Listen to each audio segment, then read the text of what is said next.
Oui, bonsoir Bruce, bonsoir à tous. Alors c'est parti anti-européen, euro-sceptique. C'est selon nous les avons regroupés en 3 catégories. D'abord la droite extrême ou extrême droite, particulièrement présente dans les pays du nord de l'Europe. En France, évidemment, le Front National de Marine Le Pen qui a aujourd'hui 3 eurodéputés et qui siège parmi les non-inscrits. Ses alliés en Europe, le parti anti-islam néerlandais du PVV, qui d'après les estimations aurait subi un échec en obtenant 12% des voix contre 18% il y a 5 ans.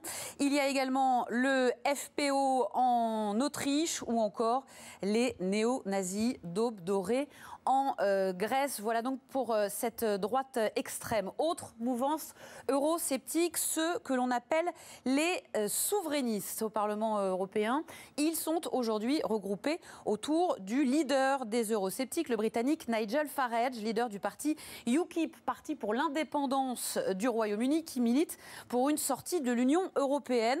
En France, son équivalent serait Debout la République de Nicolas Dupont-Aignan. Et puis l'Allemagne a aussi depuis peu son parti anti-euro. C'est l'alternative pour l'Allemagne, l'AfD, parti créé il y a un an et qui ferait ce soir son entrée au Parlement européen, puisque d'après les dernières estimations, il recueillerait 6,5% des voix. Enfin, de l'autre côté de l'échiquier politique, il y a la gauche radicale, dont les positions sont également extrêmement critiques envers l'Europe. Exemple en France et en Grèce. Chez nous, il y a évidemment le front de gauche de Jean-Luc Mélenchon et de Pierre Laurent.